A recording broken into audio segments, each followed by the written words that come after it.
Lunch break of day 19 of the Undercover Policing Inquiry, Tranche 3, Phase 1. We have been listening to very emotional live evidence of Sukdev Reel and Tish Reel, her daughter, the mother and sister of Ricky Reel. I'm joined with Dave Morris of the campaign Opposing Police Surveillance, and also a regular co-participant at the inquiry.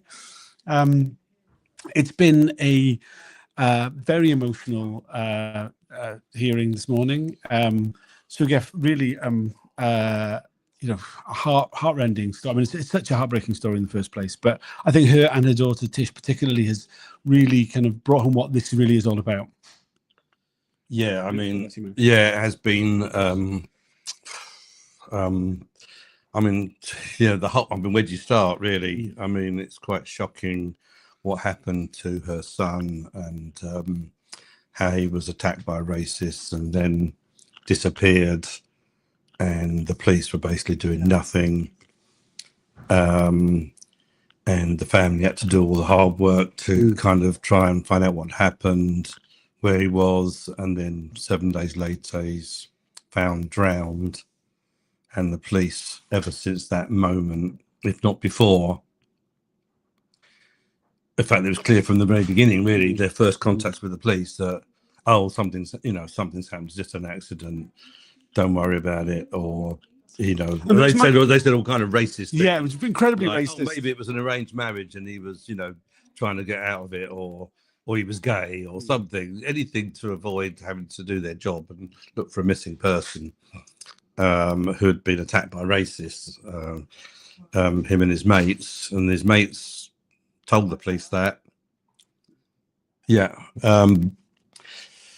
So that was just the beginning. I mean, it was a lot about the direct targeting by the undercover police officer HN81, cover name Dave Hagen, who was avoided giving evidence to this inquiry. When the family met with the police in 2014, we were taken to the documents from that. They were told repeatedly that this was collateral intrusion, that the family themselves had not been directly targeted. It was only because of the involvement of Movement for Justice that they had supposedly been targeted. What we've seen very clearly from the reports, and it's been highlighted very well by Tish Reel today, that it was not collateral intrusion at all. It was very directly targeted by Dave Hagen against the Reel family very directly. I mean, from the very beginning, once it's clear that the family were asking awkward questions about the shocking failures of the police investigation, that the police started to cover up really from the first few days onwards, and then eventually the family realized they weren't going to get any justice from the police, and formed a campaign, the Ricky Reel campaign. And from that moment, really, the police just treated the family as a problem, and the questions the perfectly valid questions they were asking, which involved not just them asking it, but there were inquiries, there was further investigations, there were reports, and all of them were about promoting this police line that it was a tragic accident, and so on. And really. And then the other theme, apart from this police line all the way through, denying the racist attack and their failures, the other theme was lack of resources. We haven't got the resources to kind of investigate everyone that disappears yet. So when they found out in 2014 that police were monitoring the family campaign, and putting in reports that were being sent up to the highest levels of the people that had done some of the previous investigations. So it was more than that. I mean, essentially, the Ricky Reel campaign led to a second investigation that was headed by an officer called John Greaves. We've seen very direct connections between the reports that were done by Dave Hagen, HN81, who's the cover name Dave Hagen, from the SDS to SO24. SO24 is what the unit John Greaves was a part of when he was doing that second investigation into Ricky Reel's death. We saw direct examples of particular intelligence on left-wing involvement in the Stephen Lawrence inquiry that specifically referenced the Reel family that was being handed to John Greaves as he was working on that second investigation into Ricky Reel's death. This is very similar to what we saw with Hagen giving information to the Stephen Lawrence review team, who are working on giving submissions to the Stephen Lawrence inquiry.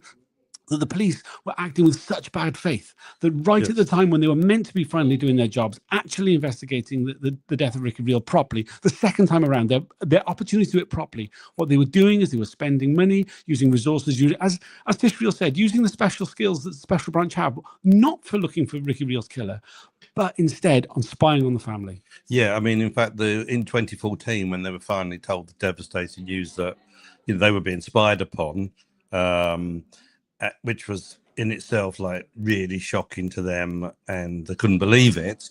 But we were shown today at the same time they were being spied upon. Bob Lambert, the SDS manager at the time, the notorious Bob Lambert, had written this report. Oh yeah, so the police were saying, "Oh, don't worry, now we've told you about."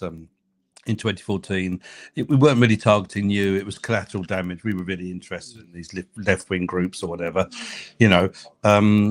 However, Bob Lambert wrote this very detailed analysis report about how important it was that the undercover officer was providing information about these campaigns.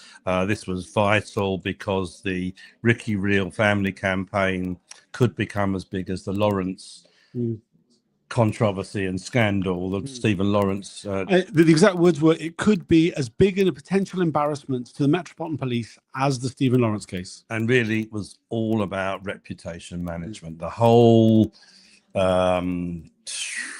deployment of Hagen, HN81, and his monitoring of family justice campaigns and other officers that were monitoring family justice campaign. It was nothing to do with public order. It's nothing to do with subversion. It's all about protecting the reputation of the police rather than getting rid of racism, getting rid of incompetence in the police force, getting rid of police brutality. And we were taken to an example of one of the ways in which he spied on the Reel family, following a public meeting where Sukdev Reel spoke about the death of her son.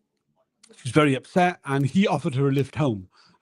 She certainly didn't ask for the lift, and he drove her home. Now, the report from that particular incident doesn't appear to exist. We don't know whether it was destroyed, whether it was hidden, whether it's been withheld from disclosure, but certainly he would have filed a report, because he filed reports about everything. All intelligence is good intelligence. We've heard that so many times.